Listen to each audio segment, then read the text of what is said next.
Hello everyone. देखिए, अब आज हमारी जो क्लास है वो इलेक्ट्रोमैग्नेटिक इंडक्शन की सेकंड क्लास, जिसके अंदर हम आज पढ़ेंगे फैराडे और हेनरी के एक्सपेरिमेंट्स। तो चलो चालू करते हैं फैराडे एंड हेनरी एक्सपेरिमेंट। तो हम पहले हेडिंग डालते हैं Faraday and Henry experiment. Hindi में लिखेंगे फैराडे तथा हेनरी के प्रयोग।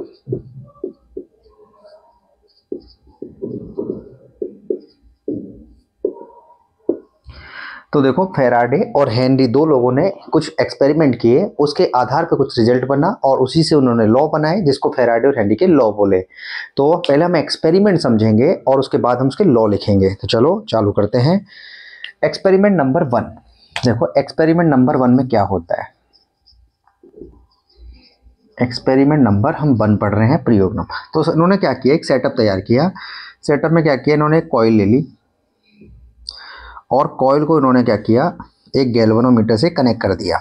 ये याद रखना है, बहुत अच्छा। देखो, एक्सपेरिमेंट जितना अच्छे समझ आएगा उसके रिजल्ट लंबे टाइम तक याद रहेंगे, इसलिए इसको अच्छे से। जैसे गैल्वेनोमीटर एक डिवाइस होती है जो हमने पिछली यूनिट में पढ़ा है, जो करंट को मेजर तो करता ही है, साथ में उसकी डायरेक्शन भी बताता है। यहाँ पर 0 लिखा होता है, समझने के लिए समझ लेते हैं। 1 2 3, जैसे कि ये 1 2 3 है, यहाँ पर भी 1 2 3 होता है। अब यहाँ पर वो सुई लगी होती है। जब 0 पे होता है तो नो डिफ्लेक्शन बोला जाता है, कोई विक्षेप नहीं आता, मतलब वो सिंपल सीधा रखी हुई है, तब इसका मतलब कोई हिलना डुलना नहीं होती इस सुई में। जैसे इसमें डिफ्लेक्शन आएगा, ये सुई या तो इधर चली जाएगी या इधर चली जाएगी, इस तरह से। तो ये गैल्वेनोमीटर करंट को मेजर और डायरेक्शन का काम करती है। ये हमारे पास हो गई है कॉइल नंबर 1। तो ये है हमारे पास कॉइल नंबर 1। इसके पास उन्होंने क्या किया, कुछ मैग्नेट्स को रख दिया। एक मैग्नेट को रखा, सेटअप देख रहे हैं हम, अच्छे तरीके से देखेंगे। और मैग्नेट्स के अंदर 2 पोल होता है, हमें पता है, नॉर्थ पोल और साउथ पोल। और हमें ये भी पता है कि इसके अंदर जो मैग्नेट है तो उसका जो मैग्नेटिक फील्ड होगा वो नॉर्थ पोल से आउटवर्ड होता है, तो इस तरह से वो मैग्नेटिक फील्ड प्रोड्यूस हो जाएगा यहाँ पर। अब इन्होंने इसके ऊपर ऑब्जर्वेशन किया, सेटअप के ऊपर। देखो, ऑब्जर्वेशंस पे ध्यान देना है, क्योंकि उससे ही हमें रिजल्ट मिलेगा। ऑब्जर्वेशंस क्या क्या हुए, तो पहली ऑब्जर्वेशन ये है कि जो ये मैग्नेट्स हैं, देखो यहाँ पर पहले एक्सपेरिमेंट में इसको क्या बोला गया है, मैग्नेट, चुंबक। तो मैग्नेट पहले केस में उन्होंने उसको रेस्ट में रखा। तो हम लिख भी देते हैं, देखो साथ में हम नोट्स भी बना रहे हैं शॉर्ट में, जितना अच्छा शॉर्ट नहीं है वैसे तो ये प्रॉपर नोट्स है, पर थोड़ा बहुत लैंग्वेज का दिक्कत होगी। Magnets at rest. तो हमने सबसे पहले क्या किया, मैग्नेट्स को रेस्ट में रखा। चुंबक जो है वो स्थिर अवस्था में रखिए, हिंदी में बोल रहा हूँ, चुंबक जो है वो स्थिर अवस्था में। चलो लिख भी लेते हैं, चुंबक स्थिर अवस्था में। तो उससे हुआ क्या, देखो, जब मैग्नेट स्थिर अवस्था में है, रेस्ट में है, तो उससे होगा ये कि इसके अंदर एक मैग्नेटिक फील्ड तो प्रोड्यूस होगा ही होगा, क्योंकि मैग्नेट है तो मैग्नेटिक फील्ड तो होगा, लेकिन वो कांस्टेंट टाइप का होगा। जो बी है वो कैसा होगा, कांस्टेंट, मतलब नियत। और चूंकि हमें पता है फाई भी क्या होगा, वो भी कांस्टेंट होगा। क्यों होगा, देखो उसको भी देख लेते हैं। क्योंकि फाई का जो फॉर्मूला होता है वो होता है बी ए कॉस थीटा। फाई का फॉर्मूला क्या होता है, बी ए कॉस थीटा। तो अगर बी की नियत है तो फाई भी कांस्टेंट रहेगा। और फाई, देखो, बी कांस्टेंट की वजह से फाई कांस्टेंट रहा। आगे चल के हम इंड्यूस्ड ईएमएफ का फॉर्मूला पढ़ेंगे, यही लॉ देंगे, इसका सेकंड लॉ में पढ़ेंगे। अभी याद रखते हैं कि जो ई का फॉर्मूला आता है वो आता है D phi by D T. क्या आता है, D phi by D T. और अगर फाई कांस्टेंट है तो किसी का भी कांस्टेंट का जो डिफरेंशिएशन होता है वो हमेशा हमें पता है कितना आता है, 0। इसलिए इंड्यूस ईएमएफ कितना आ चुका है, 0। और इंड्यूस करंट का फॉर्मूला क्या होता है, ओम्स लॉ से ई बटा, आगे चल के पढ़ेंगे ये सब। तो ई ही 0 है, तो 0 में किसी का भी भाग देंगे तो वो भी कितना आएगा, 0। मतलब हमने देखा कि इंड्यूस ईएमएफ और इंड्यूस करंट दोनों ही कितने आ चुके हैं, 0। और अगर वो 0 आ गए हैं तो इसके अंदर कोई डिफ्लेक्शन नहीं आएगा, सुई जो है वो 0 पे ही रहेगी। तो इसलिए करंट की वैल्यू अगर 0 है तो इसके बाद हम लिखेंगे no deflection in G, no deflection in galvanometer. तो पहले जो ऑब्जर्वेशन है उसमें हमें उनको ये दिखा, क्या क्या, कि जब मैग्नेट रेस्ट में थी तो कांस्टेंट मैग्नेटिक फील्ड प्रोड्यूस हुआ, उसकी वजह से कांस्टेंट मैग्नेटिक फ्लक्स प्रोड्यूस हुआ। और अगर कांस्टेंट मैग्नेटिक फ्लक्स है तो उसके अंदर इंड्यूस ईएमएफ की वैल्यू 0 मिली, इंड्यूस करंट की वैल्यू 0 मिली, इसी के कारण जो डिफ्लेक्शन आया जी में वो नहीं आया। इसका मतलब सुई जो है वो बिल्कुल 0 पर रखी रही।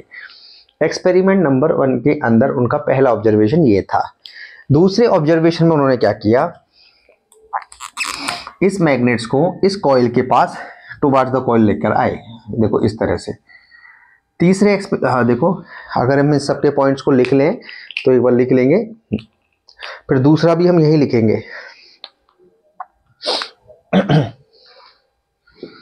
तो रेस्ट वाला केस हो चुका है। अब हम मैग्नेट को मूव करवाएंगे टुवर्ड्स द कॉइल। फिर तीसरे केस में क्या करेंगे, मैग्नेट्स को अवे फ्रॉम द कॉइल, दूर ले जाएंगे कॉइल से, और फोर्थ में तेजी से लाएंगे। ये चारों केसों पे हमें बात करनी है और इसके आधार पर इसका रिजल्ट बनना है। एक लॉ अगर एक एक्सपेरिमेंट अच्छे से समझ आ गया, बाकी सब सेम ही है। तो सेकंड में क्या हुआ, मैग्नेट जो है, मैग्नेट्स को क्या किया गया, मूव करवाया गया। Magnets moves towards the coil, Hindi में इसको बोलेंगे चुंबक को कुंडली की तरफ लाने पर, कुंडली की तरफ लाने पर इस चुंबक को क्या किया गया, कुंडली की तरफ लेकर आए हम। देखो सेकंड लिख दिया मैंने। तो उससे होगा क्या कि जब ये मैग्नेट्स इस कॉइल के अंदर एंट्री करेगी, इसके अंदर इसके पास आएगी, तो इसका जो बी है वो चेंज होने लग जाएगा। और अगर वो बी चेंज हो गया है, देखो जब इसको इसके पास लाते हैं तो बी क्या होता है, उसकी वैल्यू बढ़ जाती है, क्योंकि ज़्यादा नंबर्स में मैग्नेटिक फील्ड लाइन इससे पास होगी, और मैग्नेटिक फील्ड लाइन पास होगी, इसका मतलब मैग्नेटिक फील्ड बढ़ चुका है।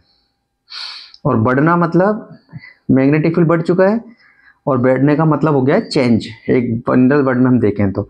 और बी की वजह से फाई भी क्या हो जाएगा, वो भी इंक्रीज हो जाएगा, और इसका मतलब वो भी चेंज हो चुका है। और चूंकि बी चेंज हो गया है, फाई चेंज हो गया है, तो इंड्यूस्ड ईएमएफ का फॉर्मूला होता है D phi by D T. तो अब ये कांस्टेंट नहीं है, कुछ वैल्यू है जो कि चेंजेबल है, तो इसलिए इसका जो डिफरेंशिएशन आएगा वो 0 नहीं आएगा, कुछ ना कुछ वैल्यू के साथ आएगा। और अगर इसकी कुछ वैल्यू आ गई है तो इंड्यूस करंट की भी कुछ ना कुछ वैल्यू आएगी, वो भी 0 नहीं आएगा। और चूंकि ये डज नॉट 0 है, इसलिए गैल्वेनोमीटर में कुछ ना कुछ डिफ्लेक्शन आएगा। जैसे मैंने बोला ये सुई यहाँ पर चली गई है इस केस में, ठीक है, तो हम लिखेंगे इस पॉइंट को deflection in G, deflection in जी। इस केस में डिफ्लेक्शन आएगा, मतलब सुई यहाँ से यहाँ जाएगी। तो उन्होंने देखा कि जब मैग्नेट्स को कॉइल की टुवर्ड्स मूव किया गया, तो बी के चेंज होने से फाई चेंज हुआ, और फाई के चेंज होने से ई और आई उसके अंदर प्रोड्यूस हुए, और इसका मतलब गैल्वेनोमीटर में कोई ना कोई डिफ्लेक्शन आया। तो थर्ड केस में उन्होंने क्या किया, मैग्नेट्स को दूर ले जाके देखा उन्होंने। थर्ड केस में मैग्नेट्स को दूर लेके जाए, तो देखो इसको लिखेंगे एक बार, उसके बाद हम थर्ड केस पे भी बात करेंगे same to same. Deflection in जी, इसकी हिंदी होगी गैल्वेनोमीटर में कोई विक्षेप आएगा, गैल्वेनोमीटर में विक्षेप आएगा। चलो थर्ड केस की हम बात करते हैं। थर्ड केस में उन्होंने क्या किया, देखिए थर्ड केस में मैग्नेट्स को मूव तो करवाया, लेकिन टुवर्ड्स कॉइल नहीं करवाया, अवे फ्रॉम द कॉइल्स करवाया। तो हम यहां लिखेंगे magnets move away from the coil, इसकी हिंदी होगी चुंबक को कुंडली से दूर ले जाने पर।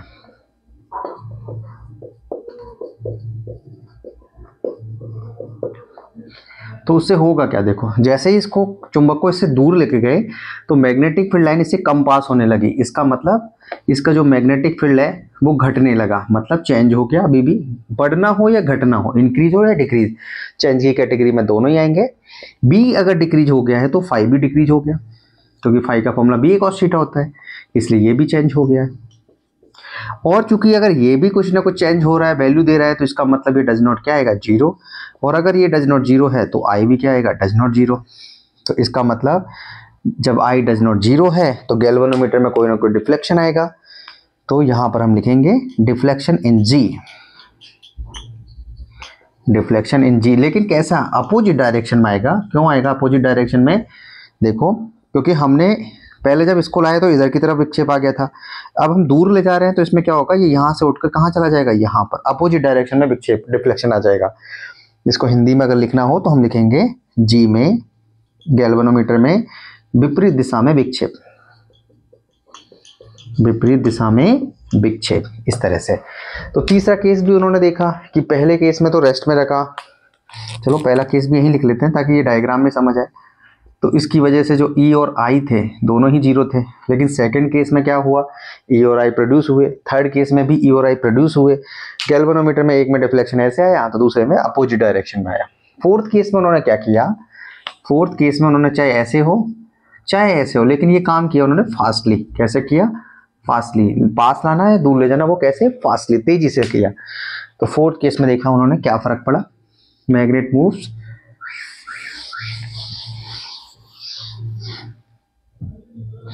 तो उन्होंने ऑब्जर्व किया कि जब मैग्नेट को फास्टली मूव किया जाता है, फास्टली मूव। अब मैं टुवर्ड द कॉइल या अवे फ्रॉम द कॉइल नहीं लिख रहा हूं क्योंकि उसमें दोनों वर्ड्स हम शामिल कर रहे हैं, तो इसको हिंदी में बोलेंगे चुंबक को तेजी से गति कराने पर, तेजी से गति कराने पर। अब देखो मैं पास ला रहा हूँ तो तेजी से बढ़ जाएगा मैग्नेटिक फील्ड और फ्लक्स, और अगर दूर ले जा रहा हूँ तो मैग्नेटिक फील्ड और मैग्नेटिक फ्लक्स तेजी से घट जाएगा। इसलिए मैं चेंज लिख देता हूँ। तो जो बी होगा वो क्या होगा, चेंज होगा। तो उसकी वजह से फाई भी चेंज होगा, फास्टली चेंज होगा। और इसकी वजह से जो D phi by D T है वो अभी भी क्या होगा, डज नॉट जीरो होगा। और इसकी वजह से जो आई है, आई का फॉर्मूला ई बटा रहा है तो वो भी डज नॉट जीरो होगा। तो इसलिए मोर डिफ्लेक्शन आएगा जी में। जैसे पहले सुई 2 पे गई थी तो अब 3 पे चली जाएगी, इस तरह से।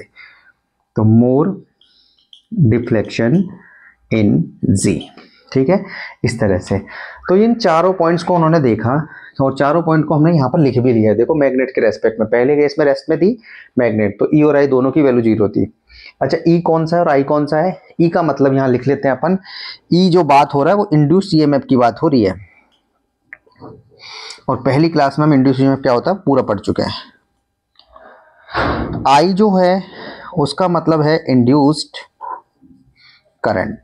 क्या मतलब है इसका, इंड्यूस्ड करंट। इसको बोलते हैं प्रेरित विद्युत वाहक बल, और इसको हम बोलते हैं प्रेरित धारा।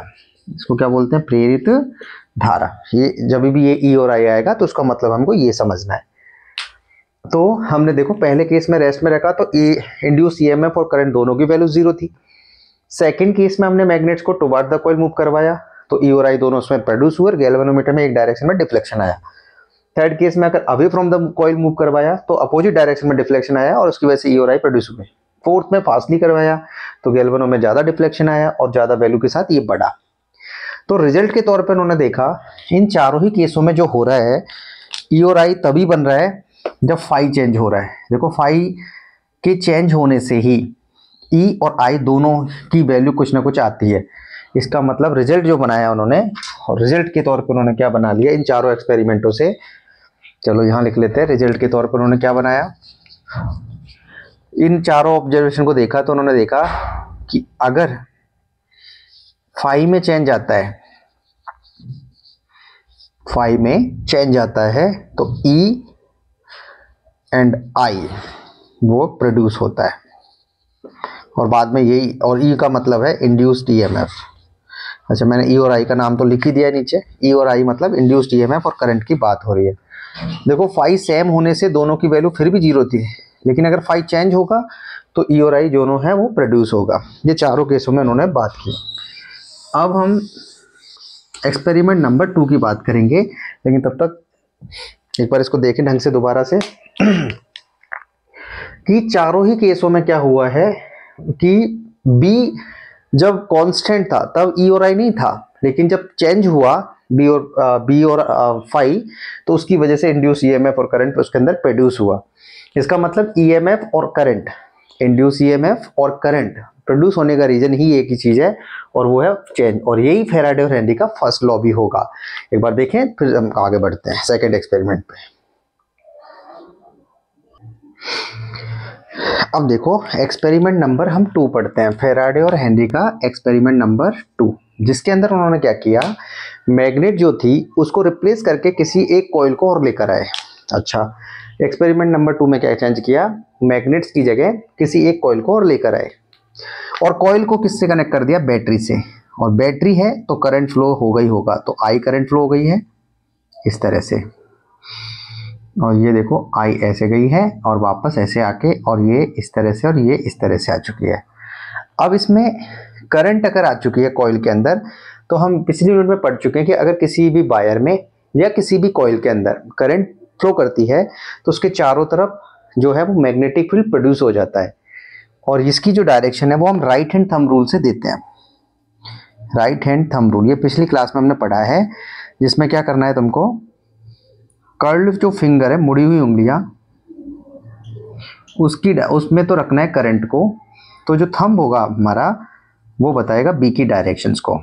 यही हमारे पास, ये पिछली क्लास में हमने पढ़ लिया है, तो वहां पर जाके देखें इसको कि मुड़ी हुई उंगलियों को हमें रखना है करंट की दिशा में, तो जो थंब होगा वो मैग्नेटिक फील्ड की डायरेक्शन को बताएगा। जैसे ये देखो, ये जो करंट है इस तरह से ये कॉइल रखी है, ये देखो ये इस तरह से कॉइल है ऐसे, उसके अंदर क्या करंट ऐसे जा रही है, इस तरह से बोर्ड के अंदर है ये, और ये कॉइल की ऐसे जा रही है, देखो इस तरह से ये करंट ऐसे जा रही है, इस तरह से ये अरेंजमेंट है हमारे पास।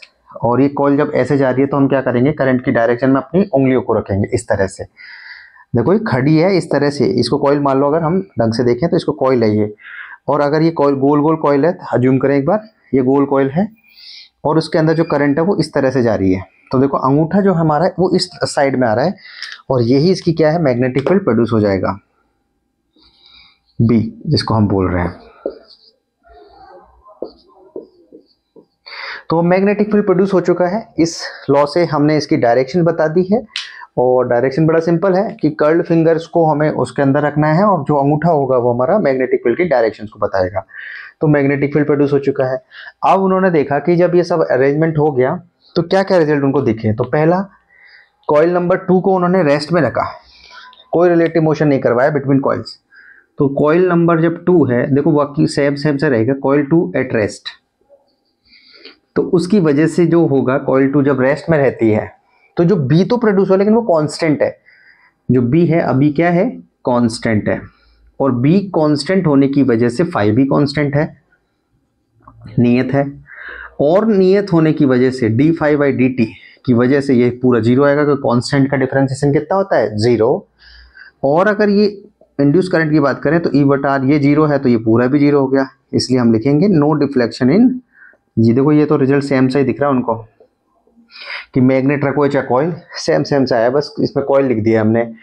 तो जब कॉइल रेस्ट में होती है तो बी कांस्टेंट होने की वजह से फाई कांस्टेंट होता है और उसकी वजह से इंड्यूस ईएमएफ और इंड्यूस करंट की वैल्यू जीरो, और इसीलिए से गैल्वेनो में कोई डिफ्लेक्शन नहीं आता है।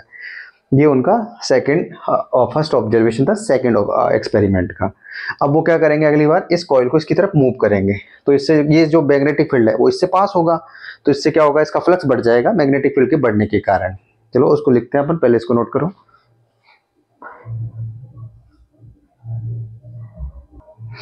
तो देखो उन्होंने क्या किया, एक्सपेरिमेंट नंबर 2 का पहला ऑब्जर्वेशन में ये दिखा है, इसका हिंदी सिंपल है, जो कुंडली 2 है वो विराम अवस्था में है और गैल्वेनोमीटर में कोई विक्षेप नहीं आएगा। चलो अब उन्होंने देखा सेकंड इसका ऑब्जर्वेशन। अब कॉइल को वो मूव करवा देंगे तो उससे क्या होगा, जैसे मैग्नेट में हुआ था ऐसे इसमें हो जाएगा। जो कॉइल 2 है, कॉइल 2 मूव टुवर्ड्स कॉइल 1 की तरफ, जो क्या करेंगे, इस कॉइल को इसके पास लाएंगे, उससे क्या होगा, ज़्यादा से ज़्यादा मैग्नेटिक फील्ड इससे पास होगा, इससे बी बढ़ जाएगा, और अगर बी बढ़ गया है तो फाई बढ़ जाएगा, और फाई के बढ़ने से ये चूंकि कुछ ना कुछ वैल्यू है इसकी, तो वो D phi by D T होता है, तो वो भी डज नॉट जीरो होगा, उसकी वजह से ये भी डज नॉट जीरो होगा, इसलिए डिफ्लेक्शन आएगा किसमें, जी में। तो ये तो सेम पॉइंट्स है, इसमें कुछ है नहीं, पहला ही समझना था, सेकंड में बस कॉइल से रिप्लेस कर दिया उसको। तो जो ई और आई की जो वैल्यू आ रही है अभी भी वो फाई के चेंज होने से ही आ रही है, और फाई चेंज क्यों हो रहा है, क्योंकि बी चेंज हो रहा है इस तरह से। अब थर्ड में क्या किया उन्होंने, एक बार इसको इधर लाए तो अब दूर ले जाएंगे, तो अब हम लिखेंगे थर्ड ऑब्जर्वेशन में क्या हुआ, कॉइल नंबर 2 मूव्स, देखो coil number 2 moves away from the coil, away from the coil 1। अब हम क्या करेंगे, कॉइल 1 से इसको दूर ले जाएंगे, उससे क्या होगा, बी घटेगा, कम लाइनें पास होगी उससे, बी के कम होने से फाई भी कम होगा, और फाई के कम होने से अभी भी ये डज नॉट जीरो है, आई डज नॉट जीरो है। इसका मतलब अगर पहले इस तरह डिफ्लेक्शन आया था तो अब अपोजिट डायरेक्शन में डिफ्लेक्शन आ जाएगा। तो हम लिखेंगे ऐसे लिखते हैं इसको, deflection in G, deflection in G in opposite direction, विपरीत दिशा में आएगा विक्षेप जी के अंदर। तो अब पास ले आए, दूर ले गए, और तीसरा रेस्ट में रख ही लिया था। चौथा क्या करना होता है, या तो पास लाओ चाहे दूर लाओ, लेकिन फास्टली करो, तो फास्टली चेंज हो जाएगा इसमें, जैसे उसमें था ऐसे इसमें है। तो अब एक को हटा देते हैं, कॉमन पॉइंट रखते हैं fastly. Coil number 2 move fastly. जब फास्ट मूव करेंगे तो बी के अंदर जो भी चेंज आएगा वो भी तेजी से आएगा, फाई के अंदर जो चेंज आएगा वो भी तेजी से आएगा, और इसलिए ई की वैल्यू पहले से ज़्यादा मिलेगी तो आई की वैल्यू भी ज़्यादा आएगी। तो मोर डिफ्लेक्शन आएगा किसके अंदर, वही जी के अंदर, इन जी। तो ये सेम पॉइंट है, चौथा पॉइंट ऑब्जर्वेशन उनका यही था। तो ओवरऑल बात यही बनकर आई कि ई और आई जीरो तब नहीं हो, उनकी कुछ वैल्यू तब होगी जब फाई चेंज होगा। तो रिजल्ट नंबर 2 अभी भी उनको दिखा कि फाई के चेंज होने से ई और आई उसके अंदर प्रोड्यूस हो रहे हैं। और देखो पहले मैग्नेट को मूव करवाया था, इस बार कॉइल को मूव करवाया, मतलब दोनों कॉइल्स या दोनों मैग्नेट और कॉइल के बीच में रिलेटिव मोशन हो रहा है। ये रेस्ट में है लेकिन ये मूव कर रही है, तभी जाके ई और आई प्रोड्यूस हो रहे हैं। Relative motion between coil and magnets, या कॉइल एंड कॉइल। पिछले में कॉइल और मैग्नेट थी, इस बार कॉइल कॉइल है। तो रिलेटिव मोशन होना जरूरी है। इन दो एक्सपेरिमेंट से हमने ये देखा कि ये दोनों कॉइलों के बीच में रिलेटिव मोशन होना जरूरी है, क्योंकि जब ये रेस्ट में थी और ये रेस्ट में है तो बी कांस्टेंट, और कांस्टेंट की वजह से ये हो रहा है कि वैल्यू जीरो है, तो वो पॉसिबल नहीं है, उसके अंदर इंड्यूस ईएमएफ करंट प्रोड्यूस नहीं होगी। तो इंड्यूस ईएमएफ और इंड्यूस करंट प्रोड्यूस होने के लिए कॉइल जो ये है उसके पास या तो मैग्नेट रखो चाहे कॉइल रखो, दोनों का मूवमेंट होना जरूरी है, चाहे पास लाओ चाहे दूर लाओ, तो ई और आई प्रोड्यूस होगा। एक्सपेरिमेंट नंबर 3 में क्या करना है, कुछ नहीं करना है। एक्सपेरिमेंट नंबर 3 में सेम ही है, इस बार इसको क्या किया है, की से कनेक्ट कर दिया है। बस इसको पूरे सेटअप को उन्होंने क्या किया, की से ऑफ कर, की है ये, और की से कनेक्ट कर दिया है। तो की से कनेक्ट करेंगे तो देखो क्या क्या होगा, ऑब्जर्वेशन देखते हैं।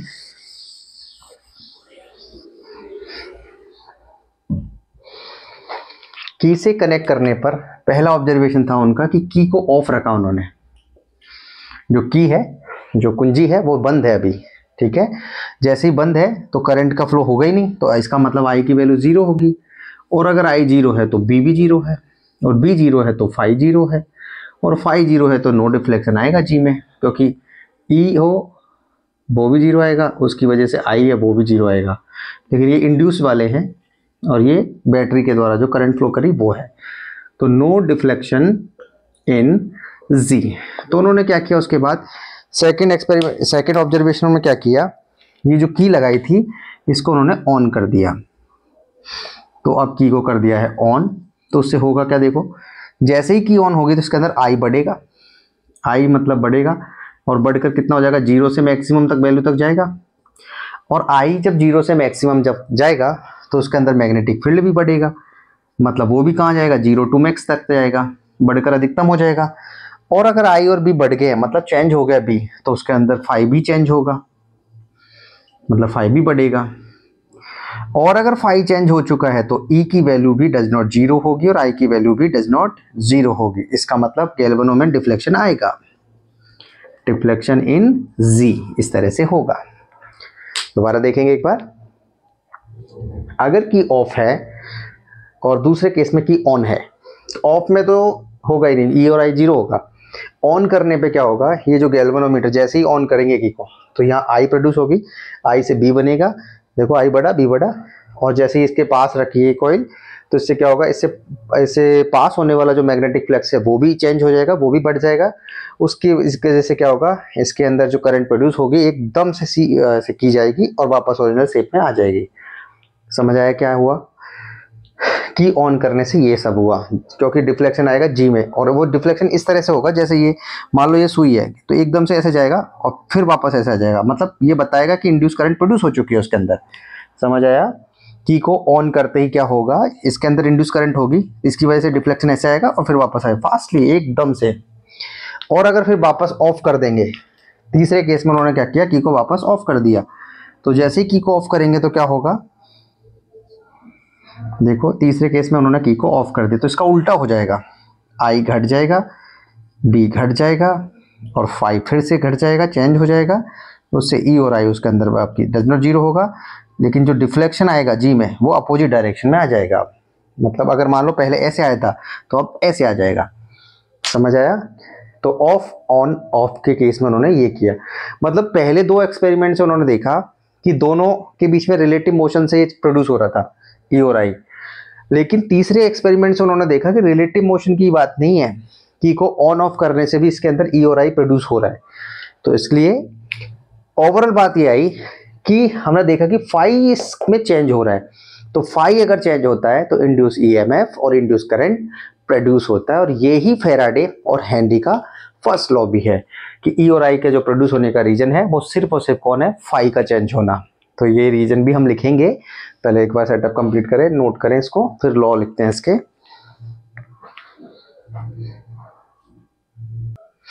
देखो अब हम लिखते हैं फैराडे और हेनरी के लॉ। एक्सपेरिमेंट हो चुके हैं कंप्लीट। अब हमारे पास जो आएगा फैराडे और हेनरी का लॉ हमारे पास आएगा, Faraday and Henry's law.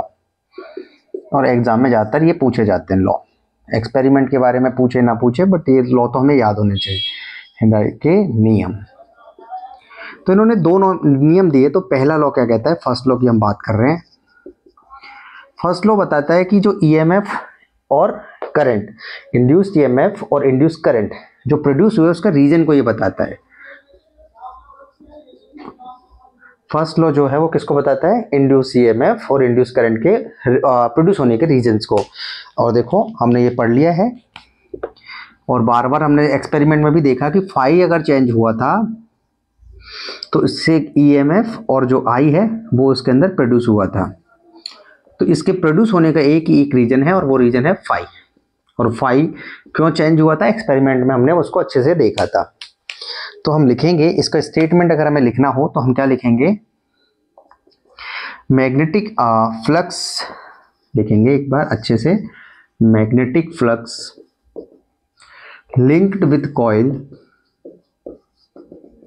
Linked with coil.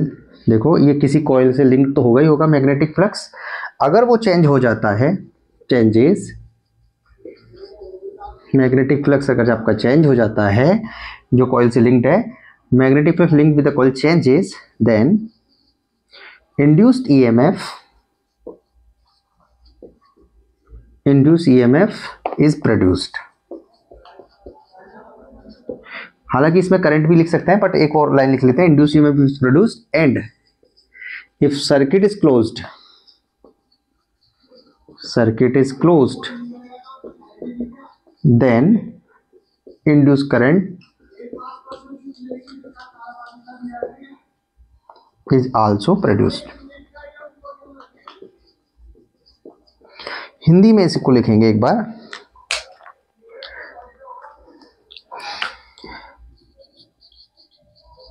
किसी कुंडली से संबंधित चुंबकीय फ्लक्स, किसी कुंडली से संबंधित चुंबकीय फ्लक्स में परिवर्तन होने से, किसी कुंडली से संबंधित चुंबकीय फ्लक्स में परिवर्तन होने से प्रेरित विद्युत वाहक बल, प्रेरित विद्युत वाहक बल कुंडली के अंदर उत्पन्न होता है, कुंडली के अंदर उत्पन्न होता है। और यदि परिपथ बंद हो, यदि परिपथ बंद हो तो उसके अंदर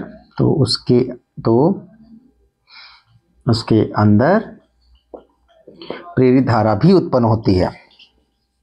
देखो पहले इंड्यूस ईए में प्रोड्यूस होगा, उसके बाद ओम्स लॉ से आई बराबर ई बटा आर के थ्रू ही हमें क्या मिलेगी, करंट, प्रेरित धारा भी उत्पन्न होगी।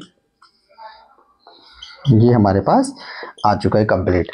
तो देखो मैग्नेटिक फ्लक्स जो कि किसी कॉइल से लिंक्ड है, उसमें अगर चेंज आएगा, देखिए हमने लिखा है तो इंड्यूस ईएमएफ प्रोड्यूस होगा, और अगर सर्किट क्लोज है तो उसके कारण उसमें अंदर इंड्यूस करंट भी प्रोड्यूस हो जाएगी। ये ऐसा बोला फैराडे के फर्स्ट लॉ ने, मतलब उसने रीजंस को बताया।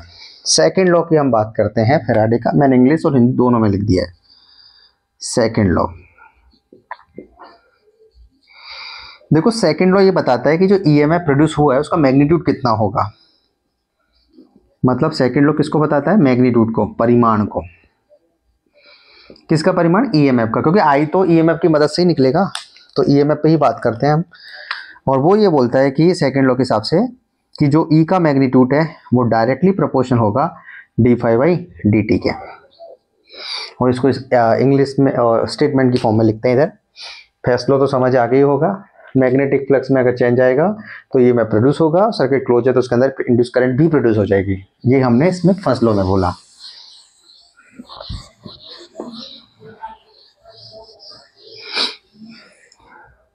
अब देखो सेकेंड लॉ में क्या होगा। सेकेंड लॉ में होगा हमारे पास क्या लिखेंगे, देखो ये मैग्नीट्यूड है ईएमएफ का, तो magnitude of induced EMF is directly proportional to the देखो डी जो होता है ना, डी वो स्मॉल चेंज को बताता है, और टी अगर नीचे लग जाए तो वर्ड डेफिनेशन या स्टेटमेंट में हमेशा रेट वर्ड का यूज होगा, हिंदी में दर। और किस, देखो फाई है, फाई तो मैग्नेटिक फ्लक्स है ही, तो मैग्नेटिक फ्लक्स में चेंज हो रहा है, यहाँ पर मैग्नेटिक फ्लक्स में चेंज हो रहा है, तो चेंज इन मैग्नेटिक फ्लक्स। देखो इसको हम लिखेंगे स्टेटमेंट में भी, पर मैं एक बार शॉर्ट में बता देता हूँ इसको। चुंबकीय फ्लक्स में परिवर्तन हो गया, और नीचे टाइम है इसलिए दर आएगा स्टेटमेंट में, और ये क्या है, मैग्नीट्यूड, क्योंकि मोड की वजह से जो आ रहा है वो मैग्नीट्यूड आ रहा है। और किसका मैग्नीट्यूड है, ईएमएफ का, मैग्नीट्यूड ऑफ इंड्यूस्ड ईएमएफ। देखो हिंदी में क्या बोलेंगे इसको, प्रेरित विद्युत वाहक बल का परिमाण, और ये विद्युत चुंबकीय फ्लक्स में परिवर्तन और उसकी दर, और इसके क्या समानुपाती। अब इसको प्रॉपर तरीके से लिखते हैं, तो लिखेंगे, देखो इंग्लिश में लिखते हैं पहले, magnitude of induced EMF is directly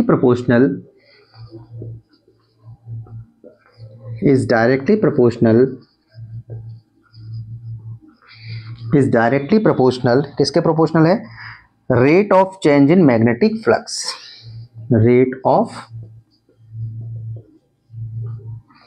change in magnetic flux. Hindi में भी देखो बड़ा सिंपल है, प्रेरित विद्युत वाहक बल का परिमाण चुंबकीय फ्लक्स में परिवर्तन की दर के समानुपाती होता है। प्रेरित विद्युत वाहक बल का परिमाण,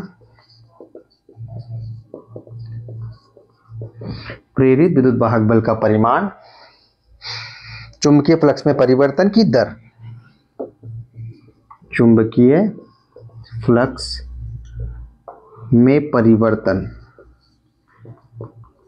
की दर के समानुपाती होता है। ये इसका सेकंड लॉ है। देखो फर्स्ट लॉ तो हमने बताया था कि फाई में चेंज जो होता है उसकी वजह से ये में प्रोड्यूस होता है। सेकंड लॉ बोला है कि मैग्नीट्यूड ऑफ जो ये होगा वो डायरेक्टली प्रोपोर्शनल होगा change in rate of change in magnetic flux. English में और हिंदी में दोनों में लिख दिया है हमने। इसको आगे थोड़ा सॉल्व करेंगे, और सॉल्व क्या करेंगे, प्रोपोर्शनल को हटाएंगे हम। ये स्टेटमेंट याद हो गया होगा, magnitude of induce EMF is directly proportional to the rate of change in magnetic flux. Rate इसलिए क्योंकि नीचे टाइम आ रहा है, जब भी नीचे टाइम आता है तो रेट वर्ड का यूज करते हैं हम स्टेटमेंट में, दर का। ठीक है, हिंदी में प्रेरित विद्युत वाहक बल का परिमाण चुंबकीय फ्लक्स में परिवर्तन की दर के समानुपाती होता है। देखो इसको आगे तरफ करते हैं, तो हम E बराबर लिखते हैं K into d∅/dt। K constant है और K की वैल्यू 1 होने के कारण ये हट जाएगा, तो यहाँ जो मैग्नीट्यूड आएगा हमारे पास वो आ जाएगा d∅/dt। अगर इस कॉइल के अंदर n टर्न्स हो जाए तो क्या हो जाएगा, ये जो मैग्नीट्यूड हो जाएगा वो n से गुणा हो जाएगा, d∅/dt इस तरह से। तो हमारे पास इंड्यूस ईएमएफ आ गया है। अब इंड्यूस करंट निकालने के लिए कुछ नहीं करना है हमको। इंड्यूस करंट के लिए तो ओम्स लॉ से क्या होता है, वही E/R लिखेंगे, तो वही सब n, अगर n टर्न्स की बात हो रही है तो n d∅/dt और R आगे आ ही जाएगा, तो ये इस इंड्यूस करंट की वैल्यू हो जाएगी। तो इंड्यूस ईएमएफ और इंड्यूस करंट हमने दोनों निकाल दिया यहाँ पर। एक बार नोट करें, फैराडे का फर्स्ट लॉ सेकंड लॉ खत्म हो गया है, थोड़े से एक्स्ट्रा पॉइंट और है, उनको करते हैं फिर। देखो अब हमारे कुछ एक्स्ट्रा पॉइंट है, हमारे थोड़े एक्स्ट्रा पॉइंट है हमारे, और उनको देखना है हमें। जैसे हमने इंड्यूस करंट तो निकाल दिए, लेकिन अगर हमें इंड्यूस चार्ज की पूछी जाए, नोट पॉइंट डाल लेते हैं। इंड्यूस चार्ज, प्रेरित आवेश की अगर हमसे बात की जाए डी क्यू की, तो हमें पता है आई बराबर क्यू बाई टी होता है। तो यहाँ से क्यू बराबर कितना होता है, आई इंटू टी, और अगर डी क्यू की बात है तो यहाँ डी टी आ जाएगा। तो डी क्यू का फॉर्मूला हमारे पास इससे क्या बना, आई इंटू डी टी। और देखो आई की वैल्यू तो ये रही, यहाँ से उठाएंगे यहाँ पटकेंगे, और वो कितना है एन बटा R into D five by D T into D T, D T से डी टी कट जाएगा, तो एन बटा आर इंटू डी फाइव बराबर हो जाएगा डी क्यू। तो जो चार्ज होगा इंड्यूस चार्ज वो होगा एन बटा आर इंटू डी फाइव। मतलब टाइम को बढ़ाओ या घटाओ, डी क्यू जो है वो नो इफेक्ट, डी क्यू पे क्या होगा, कोई फर्क ही नहीं पड़ेगा उस पर। अगर हम फास्टली कॉइल को या मैग्नेट को मूव करेंगे तो इंड्यूस चार्ज पे कोई फर्क नहीं पड़ेगा, लेकिन इंड्यूस करंट पे फर्क पड़ेगा, क्योंकि उसमें टाइम आता है। लेकिन इंड्यूस चार्ज पे फर्क नहीं पड़ेगा, वो दोनों के लिए सेम रहेगा, फास्टली मूव करने पर या स्लोली मूव करने पर। इस तरह से हमने नोट नंबर 1 देख लिया। क्वेश्चन पूछा जा सकता है कि अगर फास्टली मूव करें तो इंड्यूस चार्ज पे क्या फर्क पड़ेगा, तो नो इफेक्ट, क्योंकि इसमें टाइम नहीं आ रहा है। लेकिन इंड्यूस करंट पे क्या फर्क पड़ेगा, तो यहाँ पर टाइम आ रहा है, तो यहाँ से हम उसका आंसर देंगे। एक चीज और, जो ई है, देखो ई का फॉर्मूला वो लिखा हुआ वहां पे, क्या ई पे फर्क पड़ेगा, बिल्कुल पड़ेगा। फास्टली मूव करने पर टाइम आ रहा है तो ये चेंज होगा ही होगा। और एक पॉइंट और है हमारा, जैसे कि ये तो डी क्यू हो गया हमारा। अगला नोट नंबर नेक्स्ट, देखो नोट नंबर नेक्स्ट में क्या चीज है।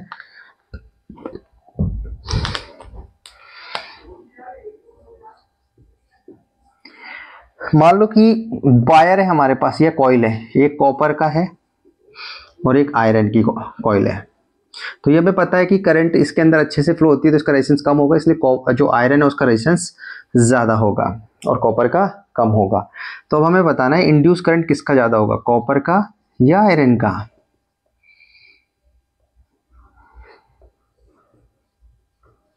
तो देखो आई की अगर हम बात करें तो आई में जो आर आ रहा है वो इनवर्सली आ रहा है, रिवर्सली आ रहा है, देखो इनवर्सली आर। तो जिसका आर ज़्यादा होगा उसका आई कम होगा। तो आर ज़्यादा इसका था इसलिए कम हो जाएगा, और आई जो कॉपर में अंदर होगा प्रोड्यूस वो ज़्यादा होगा। मतलब क्वेश्चन ये पूछा जा सकता है कि अगर एक कॉइल है जो कॉपर और दूसरी कॉइल आयरन की बनी है, तो बताओ इंड्यूस करंट किस में ज़्यादा प्रोड्यूस होगी। तो इंड्यूस करंट प्रोड्यूस होगी किसके अंदर, करंट कॉपर के अंदर। रीजन क्योंकि इनवर्सली प्रोपोर्शनल है इसलिए। दूसरा क्वेश्चन यहाँ से ये पूछा जा सकता है, जैसे पहला क्वेश्चन ये पूछ लिया है, दूसरा क्वेश्चन पूछा जा सकता है इंड्यूस चार्ज पे क्या फर्क पड़ेगा, डी क्यू कॉपर का बताओ और डी क्यू आयरन का बताओ। तो देखो इसमें आर नहीं आ रहा है ना, आ रहा है तो फिर इस पर भी हो जाएगा फर्क। तो इसमें कॉपर पे क्या होगा, ये इस तरह से हो जाएगा, कॉपर का इंड्यूस चार्ज ज़्यादा होगा आयरन के कंपेयर में। तीसरा क्वेश्चन ये पूछा जा सकता है, बताओ इंड्यूस ईएमएफ पे क्या फर्क पड़ेगा, कॉपर का ज़्यादा होगा या आयरन का। तो देखो इंड्यूस का फॉर्मूला देखें एक बार, और वहाँ पर आर ही नहीं है, तो ई जो है वो does not depend on R, मतलब ये आर पे डिपेंड ही नहीं करेगा। तो कॉपर हो चाहे आयरन, दोनों के लिए इंड्यूस ईएमएफ की वैल्यू सेम रहेगी। इस तरह से हम इस क्वेश्चंस को करेंगे। और ये हमारा फैराडे और हेनरी के लॉ भी खत्म, एक्सपेरिमेंट भी खत्म। अगली क्लास में हम लेंज लॉ पढ़ेंगे और एक्स्ट्रा पॉइंट पढ़ेंगे। अगर क्लासेस अच्छी लग रही हैं तो वीडियो को लाइक शेयर सब्सक्राइब करते रहें, ताकि हमारा कॉन्फिडेंस और ये वीडियो जल्दी जल्दी आते रहें। Thank you.